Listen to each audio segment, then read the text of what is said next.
Avant de commencer cette vidéo, n'oubliez pas de vous abonner et de la partager.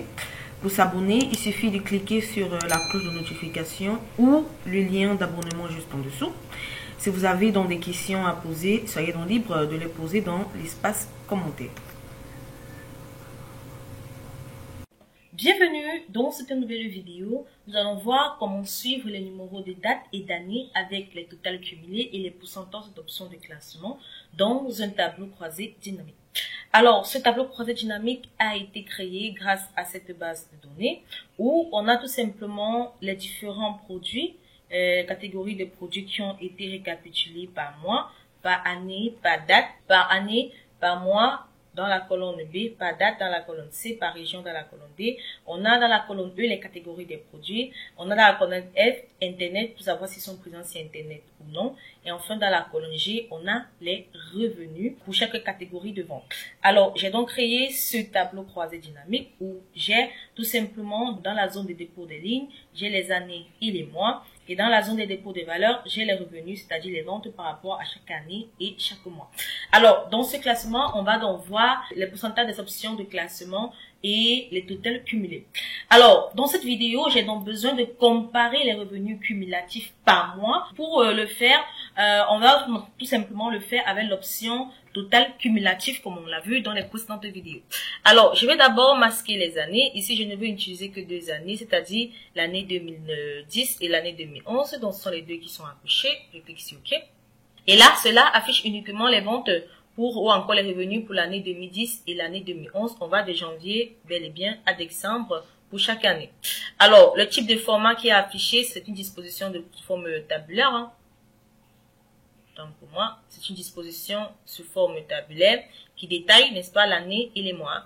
Et on a le total de l'année par rapport à chaque année, le total général. Alors, ce que je voudrais faire ici, c'est donc, je voudrais donc comparer les revenus total cumulatifs par mois. Pour cela, comme on l'a fait dans la précédente vidéo, je vais déplacer le champ revenu une fois de plus vers la zone des dépôts des valeurs. Et là, j'ai somme des revenus 2. Alors, pour avoir les résultats cumulés par mois, je vais donc aller au niveau du champ somme de résumé 2. Dans paramètres des champs de valeurs, j'ai la boîte de dialogue paramètres des champs de valeurs qui apparaît. Ensuite, comme on l'a fait dans les précédentes vidéos, on va afficher les champs de valeurs. Ici, dans les valeurs à afficher, je veux donc afficher les résultats cumulés. Voilà, le résultat cumulé par mois. Je vais donc afficher résultat cumulé par. Ici, je sélectionne dans le mois. Donc, je vais donc modifier le nom pour afficher les résultats cumulés.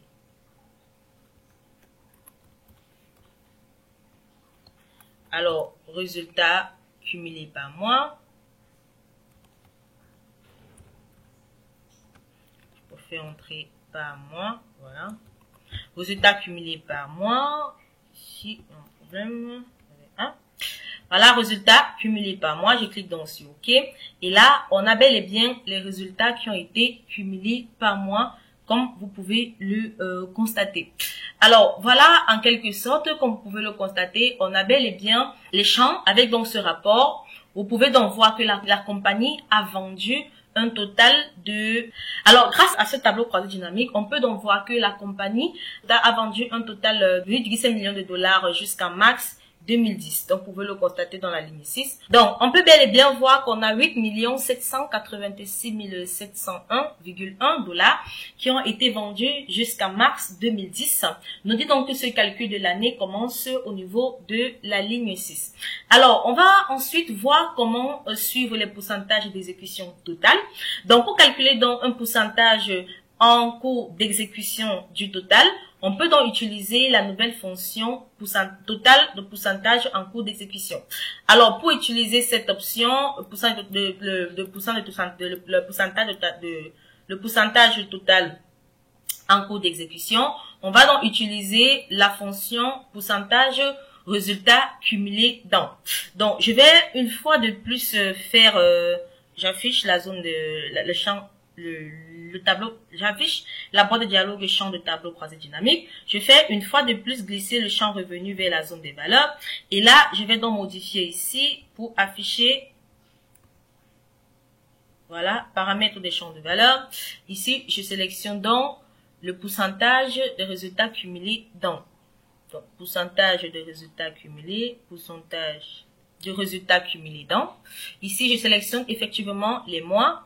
Donc, je vais modifier également le nom, pourcentage en pourcentage. Donc, pour moi, pourcentage cumulé dans. Voilà. Lorsque j'ai terminé, je peux donc cliquer sur OK. Et là, comme vous pouvez le constater, cela affiche donc les pourcentages cumulés par rapport à chaque mois. Donc voilà. Donc, on peut donc constater que dans cette feuille de calcul, on peut donc voir que en juin, on a seulement 40,84% des revenus de 2010 avaient été expédiés à la fin du mois de juin. Et on peut voir donc également, alors on n'a que 4%, 4,39% qui avaient été expédiés à la fin de janvier 2010. Alors, on va également voir comment suivre les pourcentages de l'article par an. Donc, les versions héritées d'Excel proposaient un paramètre pour les pourcentages de colonnes. Comme on va faire tout à l'heure, on va donc voir que ce calcul indique tout simplement des ventes. Donc, pour cela, je fais encore une fois de plus glisser le champ revenu vers la zone des valeurs, où je vais donc modifier ici le type d'élément, voilà, pourcentage par an. Donc ici, paramètres des champs de valeur. Ensuite, je vais afficher tout simplement le pourcentage du total par an, pourcentage total du par an. Donc on affiche ici par rapport à l'année.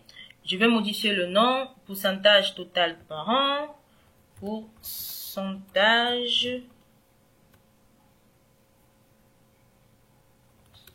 du total du par an.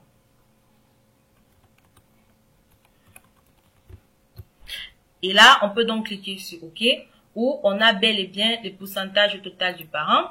Et alors, les gens ont souvent écrit pour demander comment ils pourraient donc montrer les ventes de février 2010, par exemple, en pourcentage du total de 2010. Alors, c'était impossible dans les versions héritées d'Excel.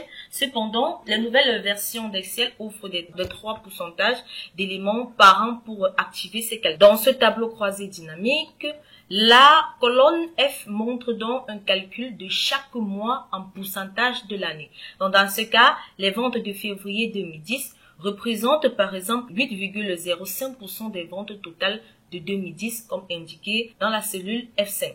Donc voilà, dans ce cas, on montre dans les ventes de février qui représentent 8,5%, 0,5% de 2010. De août, voilà, montre jusqu'à 13,85% des ventes de l'année 2010. Et le plus bas est tout simplement le mois de janvier qui a le plus bas pourcentage qui montre 4,39% du total des ventes de l'année 2010. Alors actuellement, on va également voir comment afficher les changements d'un champ précédent. Les options de différence ne vous obligent à spécifier un champ de base et un élément de base. Je choisis toujours presque un élément de base précédent pour montrer le changement par rapport à une période précédente. Alors, dans cette colonne, on va donc calculer une différence par rapport au mois précédent. On va donc calculer la différence par rapport au mois précédent. Pour cela, je fais également une fois de plus déplacer le champ revenu vers les zones des valeurs. Et là, je vais donc modifier le champ pour afficher la différence par rapport au mois précédent. Donc ici, différence par rapport, non, pas différent en pourcentage par rapport. Je vais la différence par rapport au mois précédent. Voilà, je vais cliquer sur OK. Je vais entrer ici le nom, modifier le nom. Différence. Alors, différence par rapport au mois précédent.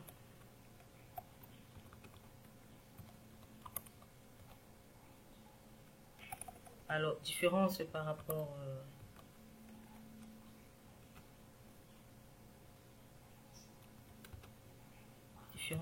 au mois précédent. Voilà, je vais cliquer sur OK. Et là, comme vous pouvez le constater, on a ici la différence par rapport à janvier. On n'a pas la différence de janvier par rapport à janvier, c'est bel et bien 0. La différence de janvier par rapport à février, on a bel et bien un montant de 1 661 500 63,8 $. Alors, la différence de février par rapport à mars, on a effectivement une baisse qui est de moins de 507 156,4. Donc, maintenant, du mois d'avril par rapport à mai, on a une hausse beaucoup plus élevée. Donc, voilà en quelque sorte comment donc entrer les différences par rapport à chaque mois. Maintenant, on va donc voir comment afficher ici les pourcentages total. Donc, pour afficher le pourcentage total, on va faire de même comme on l'a fait dans les précédentes options. On va afficher le pourcentage total des colonnes. Pour cela, je me place donc, j'active la boîte de dialogue. Voilà, j'active le champ de test. Je fais également une fois de plus glisser le champ revenu vers la zone de valeur. Ensuite, je fais un clic droit, paramètres des champs de valeur. Ici, je vais afficher le pourcentage total des colonnes. Donc, je peux entrer ici, pourcentage total. Pourcentage total. Voilà, je clique ensuite sur OK. Et là, j'ai le pourcentage total des colonnes qui s'affiche. Voilà. Pour la colonne, on a 1,86% pour janvier. Voilà. Ensuite, 3,42% pour février, et ainsi de suite. Alors, on a vu tout à l'heure comment on a affiché les différences par rapport au mois précédent. Maintenant, on va voir comment afficher les différences de pourcentage par rapport au mois précédent. Alors, on peut également masquer ces colonnes. Hein, elles sont beaucoup plus... voilà, on va les masquer. On va masquer. Voilà. Je vais donc afficher la boîte de dialogue, afficher la liste des champs. Je fais une fois de plus glisser le champ revenu vers la zone des valeurs. Voilà.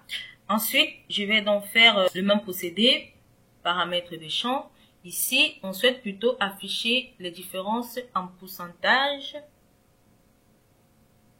Différence en pourcentage par rapport au mois précédent.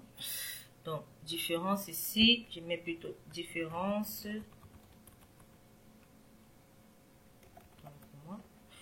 Différence en pourcentage par rapport au mois précédent. Voilà. Différence en pourcentage. On va cliquer sur OK. Et là, la différence en pourcentage s'affiche bel et bien. Donc, la différence en pourcentage de janvier par rapport à février est de 83,49%. La différence en pourcentage de février par rapport à mars est de moins 13,89%. La différence de mars par rapport à avril est de moins 31,7%. Tandis que la différence de avril par rapport à mai augmente de 102,73% et ainsi de suite. Alors, ensuite, on va donc voir comment afficher les différences par rapport à l'année, qui sont également ici des éléments importants. Les différences par rapport à l'année précédente. Donc, pour cela, je fais une fois de plus basculer le champ revenu vers la zone des valeurs. Et là, je vais donc calculer la différence par rapport à l'année précédente. Donc, ici, j'ai choisi donc afficher les valeurs. Je choisis donc la différence de pourcentage par rapport, ici, différence en pourcentage par rapport à l'année. Ici, le champ de base n'est plus le mois, mais c'est l'année par rapport à l'année précédente. Donc, différence de pourcentage par rapport à l'année.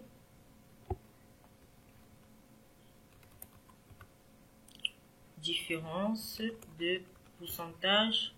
Voilà, on va passer au clavier. De pourcentage par rapport à l'année.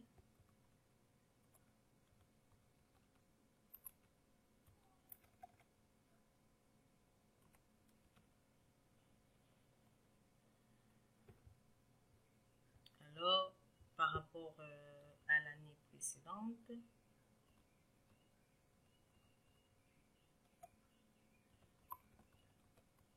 On peut donc cliquer sur OK.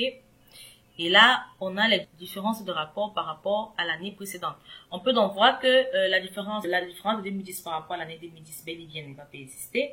Mais la différence de 2010 par rapport à 2011, ici, depuis le janvier 2011, on part déjà à 14,11%. Voilà, de février 2010 à février 2011, on est à 1,64% et ainsi de suite. Et enfin, on va donc calculer les rangs. On va donc afficher le rang de chaque paramètre. Donc, on va donc afficher les rangs par rapport au mois. Pour cela, je vais encore une fois de plus, je peux faire diminuer, hein. Voilà. Alors, on va une fois de plus afficher la liste des valeurs. On va déplacer le champ revenu une fois de plus vers la zone de valeurs. Voilà. Et là, voilà, on passe donc à afficher les valeurs par rapport au rang. Donc ici, on a le rang. On passe du rang du plus petit au plus grand. Du plus petit au plus grand. Voilà. Par rapport au mois. Par rapport au mois. Et on clique sur OK. Donc ici, on a tout simplement le rang. Voilà. Et on clique sur OK. Comme vous pouvez le constater, on peut bel et bien voir que janvier est du plus petit au plus grand, le premier mois. Le dernier mois qui est le numéro 12 est tout simplement le mois d'août. Voilà. Qui a les plus petits revenus. Ensuite, celui qui suit est de septembre pour l'année 2010. Hein. Ensuite, dans le premier mois qui a le revenu le plus élevé, le mois le plus élevé est le 12e mois, qui est tout simplement le mois d'août, autant pour moi, excusez-moi. Dans le mois le plus élevé est le mois d'août en termes de revenus. Ensuite, qui est le numéro 12, on aurait pu choisir plutôt du plus grand au plus petit. J'ai fait une erreur, voilà. On a choisi du plus petit au plus grand, on aurait pu choisir plutôt ici au niveau du rang, du plus grand au plus petit. Donc voilà, on passe du rang, afficher rang, ici on choisit du plus grand au plus petit. Et non du plus petit au plus grand. Donc voilà, du plus grand au plus petit, on clique ensuite sur OK. Voilà, on peut bel et bien voir qu'en 2010, non, autant pour moi, on peut bel et bien voir qu'en 2010, le mois de janvier est le dernier mois qui a eu beaucoup de, qui est le dernier mois avec peu de revenus, qui a eu moins de revenus que les autres.